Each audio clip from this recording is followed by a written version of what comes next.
Hello guys, तो मैं Sophia परसेंटर से आपके लिए केमिस्ट्री की एक और नई वीडियो के साथ में। तो हमारा टॉपिक चल रहा है पोटेशियम पर magnet.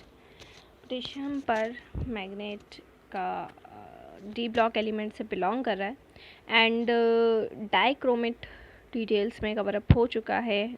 Now after that potassium पर मैग्नेट। पोटेशियम पर मैग्नेट की अगर हम बात करें तो पोटेशियम पर मैग्नेट प्रिपेयर होता है MnO2 के फ्यूज़न से।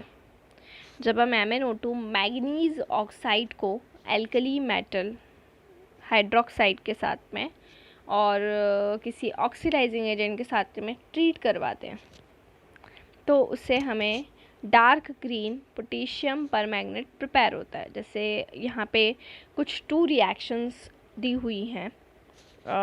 MnO2 4KOH प्लस O2 तीनों ने आपस में ट्रीट किया तो फर्स्ट हमारा बना K2MnO4 पोटेशियम मैग्नेट।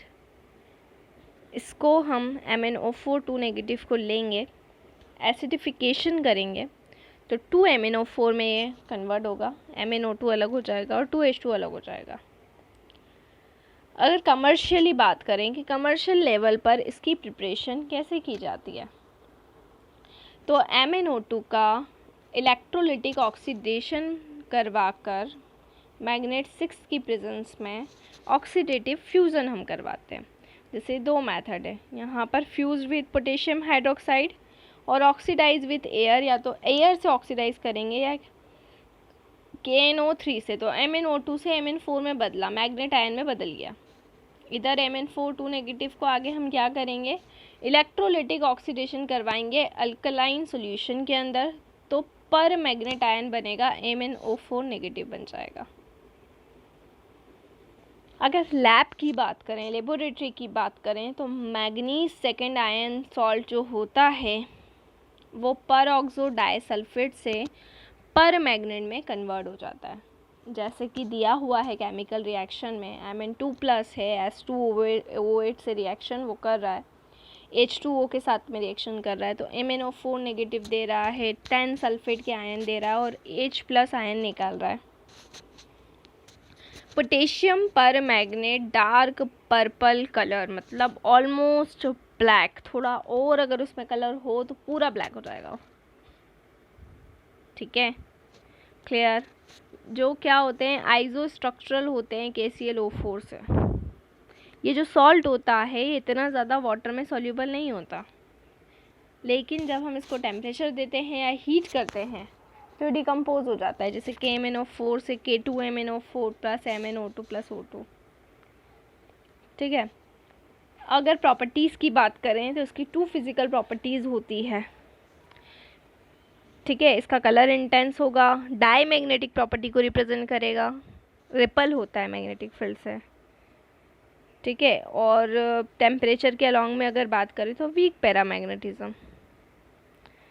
ठीक है, तो यहाँ पर इसको हम इसी से हम एक्सप्लेन करते हैं मॉलिक्यूलर ऑर्बिटल थ्योरी जो हमने केमिकल बॉन्डिंग के अंदर पढ़ी हुई है, जिससे जो भी बियॉन्ड द प्रेजेंट स्कोप रहता है, जिससे हमें पता चलता है कि इसका मैग्नेटिक कैरेक्टर क्या है।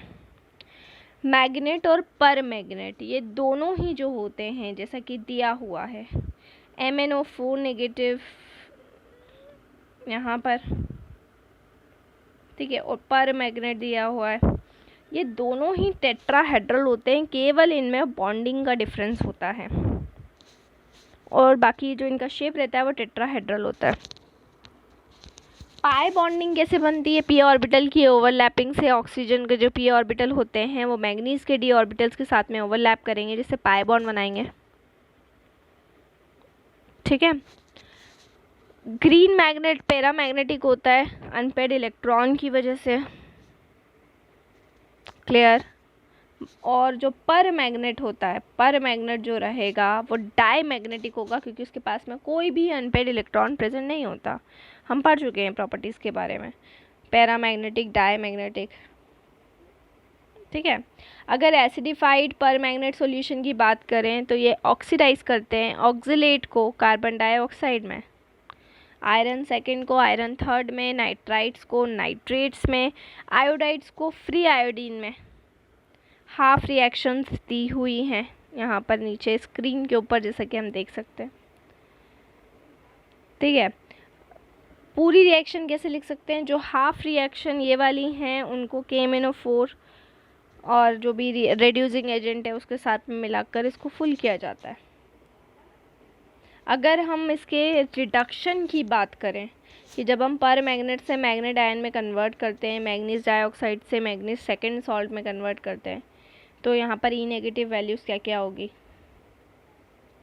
ठीक है, हम ये भी जानते हैं कि हाइड्रोजन आयन कंसंट्रेशन बहुत ही इम्पॉर्टेंट रोल प्ले करता है रिएक्शन के अंदर। ठीक है, बहुत सारी ऐसी रिएक्शंस हैं जो केवल रेडॉक्स पोटेंशियल के कंसिडरेशन के ऊपर पूरी होती है। दूसरी चीज़ काइनेटिक्स, रिएक्शन की काइनेटिक्स बहुत ही इम्पॉर्टेंट फैक्टर होती है। अगर H+ आयन अगर 1 है तो वो पर मैग्नेट होगा, वाटर को ऑक्सीडाइज करेगा। बट अगर प्रैक्टिस की बात करें तो ये रिएक्शन बहुत ही ज़्यादा स्लो हो जाएंगी। मैग्नीज सेकेंड आयर प्रेजेंट है, टेम्परेचर बढ़ जाएगा। ये ऑक्सीडाइजिंग रिएक्शंस की अगर बात करें KMnO4 की, तो एसिड सॉल्यूशन के अंदर आयोडीन लिबरेट हो रहा है पोटेशियम आयोडाइड से, जैसा कि नीचे वाली रिएक्शन में दिया हुआ है। 10I negative plus 2MnO4 negative 16H+। Iodine यहाँ पे माइनस से 0 पे चला गया। ऑक्सीडाइज मतलब लोअर से हायर ऑक्सीडेशन स्टेट में जाना। Fe2+ आयन ग्रीन था, जो Fe3+ में जब बदलेगा तो वो येलो का हो रहा है। ऑक्सिलेट आयन ऑक्सिलिक एसिड में कन्वर्ट हो रहा है। हाइड्रोजन सल्फाइड ऑक्सीडाइज हो रहा है, सल्फ़र में कन्वर्ट हो रहा है। सल्फ्यूरस एसिड सल्फाइड ऑक्सीडाइज हो रहा है, सल्फेट में कन्वर्ट हो रहा है। नाइट्राइड ऑक्सीडाइज होकर नाइट्रेट में कन्वर्ट हो रहा है। न्यूट्रल और फेंटली एल्कलाइन सॉल्यूशन में कुछ आयोडाइड से आयोडेट बनने की रिएक्शन हो गई। थायोसल्फेट ऑक्सीडाइज हुआ सल्फेट बनाने के लिए। मैग्नस सॉल्ट ऑक्सीडाइज हुआ मैग्नीज ऑक्साइड बनाने के लिए जिंक सल्फेट और जिंक ऑक्साइड के प्रेजेंस में, जिसने रिएक्शन को कैटेलाइज किया। ठीक है, तो ये जनरली हमने पढ़ा पोटेशियम पर मैग्नेट। इनकी ऑक्सीडेटिंग जो प्रॉपर्टी रहती है उसकी वजह से ये बहुत ज़्यादा इम्पॉर्टेंट होते हैं। एनालिटिकल केमिस्ट्री में भी बहुत ज़्यादा इम्पॉर्टेंट होते हैं। Bleaching of wool, cotton, silk, other textile fibres, decolourisation of oils, और डिपेंड करते हैं उनके स्ट्रॉन्ग ऑक्सीडाइजिंग पावर के ऊपर। तो ये सारे के सारे बहुत ही इम्पॉर्टेंट फैक्टर हैं पोटेशियम डाइक्रोमेट और पोटेशियम परमैंगनेट के। नेक्स्ट वीडियो में अब हमारा F ब्लॉक एलिमेंट स्टार्ट होगा। D ब्लॉक एलिमेंट्स कंप्लीट, अब F ब्लॉक एलिमेंट्स स्टार्ट होगा, जिसमें हम इनर ट्रांजिशन एलिमेंट्स की स्टडी करेंगे। बट D ब्लॉक के इतने ही पर्टिकुलर टॉपिक्स थे जो अच्छे तरीके से कवर अप करना थे। नाउ अगर किसी को ऑनलाइन क्लासेस पढ़ना है तो डिस्क्रिप्शन में जाकर कॉन्टैक्ट नंबर लें, कॉन्टैक्ट करें।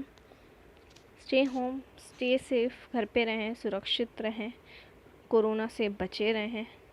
इस टाइम को यूटिलाइज़ करें, ज़्यादा से ज़्यादा घर पर पढ़ाई करें और बाहर ना निकलें।